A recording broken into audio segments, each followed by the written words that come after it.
اب آئیے حضرت علی سیدنا علی رضی اللہ تعالی عنہ، وہ حدیث طویل ترین ہے جو مدح قرآن میں محمد الرسول اللہ سے مروی ہے صلی اللہ علیہ وسلم۔ پوری حدیث مجھے یاد بھی نہیں ہے اور اس کا وقت بھی نہیں ہے، لیکن بڑی پیاری حدیث ہے اس اعتبار سے۔ آغاز کیسے ہوا؟ حضرت علی فرماتے ہیں قال رسول اللہ صلی اللہ علیہ وسلم انہا ستکون فتنۃ، ان قریب ایک بہت بڑا فتنہ رونما ہوگا۔ حضور نے خبر دی فتنے کی۔ حضرت علی فرماتے اس پر میں نے عرض کیا میں نے عرض کیا مل مخرج منہا یا رسول اللہ، اے اللہ کے رسول اس سے نکلنے کا راستہ کون سا ہوگا؟ دیکھیے یہ لکھا ہوا ایگزٹ، نکلنے کا راستہ، اور عام طور پر آپ نے دیکھا ہوگا بڑے ہالز میں یہ سرخ روشنی ہوتی ہے، اس میں اس کا اہتمام کیا جاتا ہے کہ اگر خدا نہ خواستہ کوئی حادثہ ہو جائے لوگوں کو معلوم ہو نکلنے کا راستہ کون سا، یہ مخرج ہے۔ حضور نے خبر دی کہ فتنہ ہوگا۔ تو دیکھیے میں ایک بات عرض کیا کرتا ہوں، ذرا توجہ کیجئے، ہمارا حال کیا ہے؟ ہم بڑے ریشنلسٹ قسم کے لوگ ہیں، یہ زمانہ ریشنلزم کا ہے۔ اگر ہم ہوتے تو کیا پوچھتے؟ وہ فتنہ کیا ہوگا، کیوں ہوگا، کہاں سے آئے گا؟ ہمارے سوال یہ ہوتے، کب آئے گا، کیوں، کہاں، کب، کیسے۔ ان سب کی حیثیت علمی سوالات کی ہے۔ بھائی کب آئے گا ایک علم ہے، کیسے آئے گا علم ہے، کہاں سے آئے گا علم ہے، لیکن اصل جو عملی اعتبار سے اہمیت والی شے ہے، بچاؤ کا راستہ کون سا ہوگا محمد الرسول اللہ، یہ بتائیے ہمیں۔ مل مخرج منہا یا رسول اللہ، حضرت علی نے یہ نہیں پوچھا فتنہ کیا ہوگا، کہاں سے آئے گا حضور، کیوں آ جائے گا، کب آ جائے گا، نہیں، مل مخرج منہا یا رسول اللہ، اے اللہ کے رسول یہ بتائیے کہ جب وہ فتنہ رونما ہوگا تو نکلنے کا راستہ کون سا ہوگا۔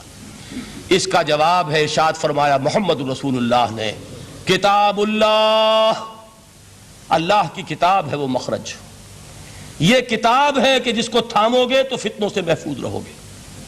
اس کے بعد آپ فرماتے ہیں فیہ نبأ ما قبلکم وخبر ما بعدکم وحکم ما بینکم، اس میں تم سے پہلوں کی بھی خبریں موجود ہیں، عاد اور سمود اور قوم نوح اور قوم ہود اور قوم لوط اور قوم صالح اور آل فرعون، یہ کون ہے؟ من قبلکم، تم سے پہلے، وفیہ خبر ما بعدکم، جو کچھ تمہارے بعد ہونے والا ہے اس کی خبریں بھی موجود ہیں، لیکن وہ کیسے ہوں گی؟ وہ بٹوین دی لائنز ہوں گی، وہ بین السطور ہوں گی۔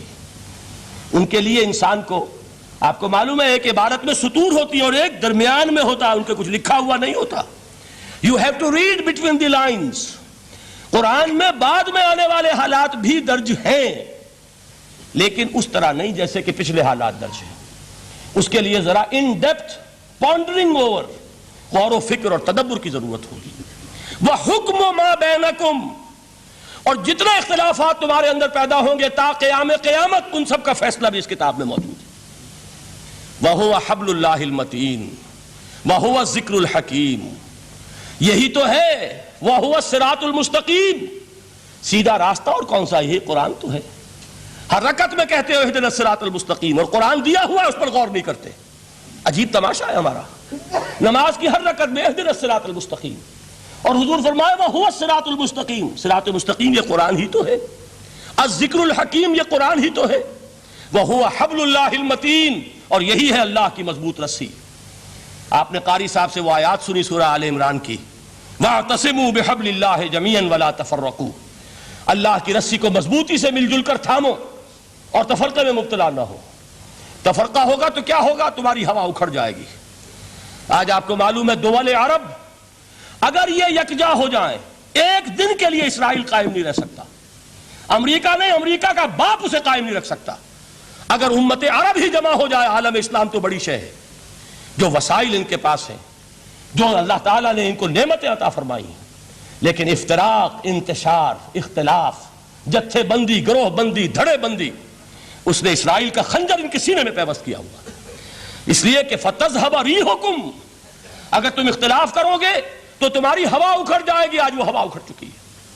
تو فرمایا وَاعْتَصِمُوا بِحَبْلِ اللَّهِ جَمِيعًا وَلَا تَفَرَّقُوا، اللہ کی رسی کو مضبوطی کے ساتھ مل جل کر تھامو اور تفرقے میں مت پڑو۔ حضور فرما رہے ہیں وہ اللہ کی رسی کون سی؟ هُوَ حَبْلُ اللَّهِ الْمَتِينُ، یہی قرآن ہے اللہ کی مضبوط رسی۔ علامہ اقبال نے کیا خوب کہا ہے، علامہ اقبال نے قرآن اور حدیث کے حقائق کو جس طریقے سے اشعار کا جامہ پہنایا ہے، وہ تو خود کہتے ہیں گوہر دریائے قرآن سفتام، میں نے قرآن مجید کے دریا سے موتی نکال کر اپنے اشعار کے اندر میں نے چن دیے ہیں، میرا کام اور کچھ نہیں ہے۔ موتی کوئی بھی غواص پیدا نہیں کرتا، دریا کی گہرائی سے نکال لاتا ہے۔ یہ میری حکمت نہیں ہے جو میرے اشعار میں ہے، یہ میں نے قرآن مجید کے دریا میں غوطہ زنی کر کے اس سے یہ موتی نکالے۔ گوہر دریائے قرآن سفتام۔ اب دیکھیے اسی حدیث کے اس ٹکڑے کو کیسے شعر میں لائے ہیں۔ از یک آئینی مسلمان زندہ است، پیکر ملت ز قرآن زندہ ہست۔ مسلمان کی زندگی تو ایک آئین کے بدولت ہے، یہ آئین قرآن۔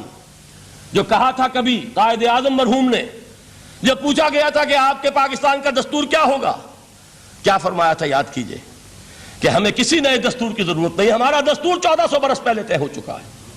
یہ ہماری بدقسمتی ہے جو کچھ کہا تھا قائد اعظم نے کہ God has given us a golden opportunity to prove our worth as architects of a new state, and let it not be said that we didn't prove equal to the task۔ میں معذرت کے ساتھ عرض کروں گا حضرت کہ واقعہ یہ ہے کہ ہم اس کے equal to the task ثابت نہیں ہوئے۔ قائد اعظم کا دیا ہوا پاکستان آج دنیا میں موجود نہیں ہے، اس کا ایک حصہ اپنے نام سے دستبردار ہو کر بنگلہ دیش بن چکا ہے، اس نے اپنی تاریخ کو خیر بات کہہ دیا ہے۔ حالانکہ مسلم لیگ کی جنم بھومی ڈھاکہ ہے، 1906 میں ڈھاکہ میں مسلم لیگ نے جنم لیا تھا، اور اگر وہ صرف ہم سے علیحدہ ہوتا یا گہرا صدمہ ہوتا، لیکن یہ کہ اس نے جب نام بدلا ہے در حقیقت اس نے اپنے تاریخ سے، اپنے پس منظر سے استعفیٰ دیا ہے۔ یہ ہمارا دوہرا ہمارے لیے صدمے کی بات ہے۔ کیا دو یمن موجود نہیں ہیں؟ ان میں سے کوئی ایک بھی اپنا نام چھوڑنے کو تیار ہوگا؟ کیا دو جرمنی دنیا میں موجود نہیں ہے؟ کوئی ایک بھی ان میں سے اپنا نام چھوڑے گا؟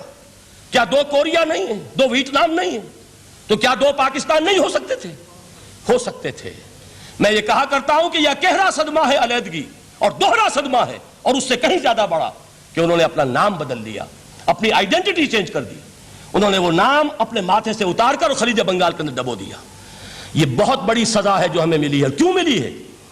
کہ ہم نے 25 برس تک اس جس کو کہا تھا کہ وہ ہمارا آئین ہے، اس کو آئین نہیں بنایا۔ ہم نے دنیا کے سامنے جھولیاں پساری، ہم نے طرح طرح کے نظاموں کو آزمایا، لیکن اس قرآن کی طرف پیش قدمی نہیں کی۔ اللہ تعالیٰ ڈھیل دیتا ہے لیکن سزا بھی بہت سخت ہوتی ہے۔ ان بطش ربک لشدید، وہ ہم پر کوڑا برسا ہے۔ تاریخ انسانی کی عظیم ترین شکستوں میں سے ایک شکست ہے کہ جو ہمارے ماتھے پر کلنک کے ٹیکے کی طرح موجود ہے۔ اللہ کرے کہ آئندہ یہ تاریخ اپنے آپ کو نہ دہرائے، لیکن میں عرض کر دیتا ہوں آپ سے، جو ہمارے لچھن ہیں، جو ہمارا طرز عمل ہے، جو ہمارے لیل و نہار ہیں، جو ہمارا انداز ہے، اللہ کے دین کا استہزاء اور تمسخر، جس طرح اللہ کے ساتھ مذاق ہم کر رہے ہیں، اس کا شاید اس سے بھی کہیں زیادہ برا نتیجہ نکلے۔ اللہ مجھے اور آپ کو اور ارض مقدس پاکستان کو اس انجام سے بچائے، لیکن اس کے لیے کام کرنا ہوگا۔ صرف کہنے سے بات نہیں بنے گی، کمر کسنی ہوگی، ہمت جو ہے پھر انسان کو اثر نو، ایک نئی تعمیر، ایک عزم، ایک ہاتھ میں قرآن اور ایک میں تلوار لے کر یہ امت پھر دوبارہ میدان میں آئے۔ بہرحال عرض یہ کرنا تھا، اقبال کہتا ہے از یک آئینی مسلمان زندہ است، پیکرے ملت ز قرآن زندہ ہست، ماں ہما خاک و دل آگاہ اوست، اعتصامش کن کہ حبل اللہ اوست۔ تامو اس کو مضبوطی کے ساتھ، حبل اللہ یہی قرآن ہے۔ یہ یک آئینی اور پیکر قرآن کی زندگی، پیکر ملت کی زندگی جو ہے اس قرآن کی بدولت ہے۔ تو حضور نے کیا فرمایا؟ فتنے سے بچنے کا راستہ کون سا ہے؟ کتاب اللہ فیہ نبأ ما قبلکم وخبر ما بعدکم وحکم ما بینکم وہو الصراط المستقیم وہو حبل اللہ المتین وہو الذکر الحکیم۔ ایک 3 جملے اور سن لیجئے۔ هو الذی لا یشبع منہ العلماء ولا یخلق عن کثرت الرد۔ یہ قرآن وہ شے ہے جس سے اہل علم کبھی سیر نہ ہو سکیں گے۔ ولا تنقضی عجائبہ، اس کے عجائب کبھی ختم نہیں ہوں گے۔ یہ ہیروں کی وہ کان نہیں ہے کہ جو کبھی خالی ہو جائے کہ سارے ہیرے نکل چکے، اب مزید ہیرے نہیں ہیں، نہیں، علم اور حکمت کے ہیرے اور ہدایت اور حکمت کے موتی اس میں سے ابد الآباد تک نکلتے رہیں گے۔ ضرورت صرف کھودنے کی ہے۔ میں نے وہ لفظ استعمال کیا تھا، آج کا قرآن کھودنا ہوگا، آج کی ہدایت اس قرآن سے نکالنی ہوگی۔ قرآن جب نازل ہوا آن دی سرفیس بالکل ظاہر وہ تھی اس کی ہدایت جو اس دور کے لیے ضروری تھی۔ ہمیشہ کی ہدایت اس کے اندر رکھ دی گئی ہے، اس میں مضمر ہے، اس میں چھپی ہوئی ہے، اس کے لیے تدبر کی ضرورت ہے۔ کتاب انزلناہ الیک مبارک لیدبروا آیاتہ ولیتذکر اولو الالباب، لوگ تدبر کریں، اس کی گہرائیوں کے اندر غوطہ زنی کریں۔ لا تنقضی عجائبہ، اس کے عجائب کبھی ختم نہیں ہوں گے۔ ولا یشبع منہ العلماء، اہل علم کبھی اس سے سیر نہیں ہوں گے۔ آپ کو سخت بھوک لگی ہوتی ہے اور کھانا کھانے کے تھوڑی دیر کے بعد اب آپ کا ہاتھ رک جاتا ہے، سیر ہو گئے، بہترین کھانا ہے لیکن نہیں کھا سکتے۔ اگر عام حالات میں وہ آتا تو کبھی نہ چھوڑتے، لیکن اب وہ آپ کا میزبان کہہ رہا کچھ اور لیجئے، تناول فرمائیے ذرا یہ، بھائی نہیں میں اب بھر چکا، یہ آپ کہتے ہیں کہ نہیں؟ حضور فرمائے یہ قرآن وہ شے نہیں ہے جس سے اہل علم کبھی سیر ہو سکے، ان کی پیاس بڑھتی چلی جائے گی، ان کے اندر quest of knowledge, search for wisdom بڑھتی چلی جائے گی۔ کبھی بھی انسان یہ محسوس نہیں کرے گا کہ مجھے جو لینا تھا میں لے چکا، بلکہ یہ کہ جیسے جیسے قدم آگے بڑھیں گے تہذیب کے، تمدن کے، علم کے، اتنے ہی قرآن جو ہے وہ آگے بڑھتا چلا جائے گا ہر دور کی رہنمائی کے لیے۔ لا تنقضی عجائبہ ولا یخلق عن کثرت الرد، بار بار کے پڑھنے سے اس پر بوسیدگی طاری نہیں ہوگی۔ دنیا کی اور کتابیں ہیں، ایک دفعہ پڑھ لیں گے، دو دفعہ پڑھ لیں گے، تین دفعہ پڑھ لیں گے، چار دفعہ پڑھ لیں گے، پھر جی نہیں چاہے گا۔ لیکن یہ کتاب وہ ہے، امام شافعی کا میں واقعہ آپ کو سناتا ہوں۔ وہ یہ کہتے ہیں کہ ایک مرتبہ میرے ذہن میں یہ سوال آ گیا کہ اجماع کے لیے بھی قرآن مجید میں کوئی سند ہے، دلیل ہے؟ سب مانتے ہیں کہ اجماع جو ہے سورس ہے قرآن کے اسلامی قانون کی، جس پر کہ امت کا اجماع ہو جائے۔ تو کہتے ہیں میں نے 300 مرتبہ قرآن پڑھا اول سے آخر تک صرف اس دلیل کی تلاش میں، 300 مرتبہ مجھے نہیں ملی، 301ویں مرتبہ جب پڑھ رہا تھا مجھے روشنی مل گئی۔ وہ یبتغی غیر سبیل المومنین کے جو الفاظ آئے ہیں، نولہ ما تولی ونصلہ جہنم، جو کوئی شخص مسلمانوں کے راستے کو چھوڑ کر کوئی اور راستہ اختیار کرے گا ہم اسے اسی کے حوالے کر دیں گے اور جہنم میں پہنچا دیں گے۔ معلوم ہوا مسلمانوں کا جس پر اجماع ہو جائے اس کو بھی ایک سند حاصل ہے، یہ مسلمانوں کا مجمع علیہ ایک راستہ ہے، اس کو بھی ایک سند اور دلیل کی حیثیت حاصل ہے۔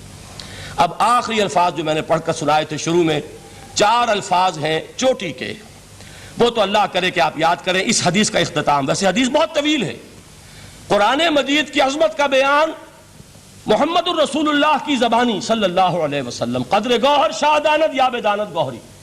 میں نے قرآن کے 3 مقامات سے 7 آیتیں سنائی اور حضور صلی اللہ علیہ وسلم کی چند احادیث سنا رہا ہوں۔ آخری الفاظ کیا ہیں؟ من قال بہ صدق، جس نے اس قرآن کی بنیاد پر کوئی بات کہی اس نے سچ کہا۔ ومن حکم بہ عدل، جس نے اس قرآن کی بنیاد پر کوئی فیصلہ کیا اس نے عدل کیا۔ ومن عمل بہ اجر، اور جس نے اس پر عمل کیا اس کا اجر محفوظ۔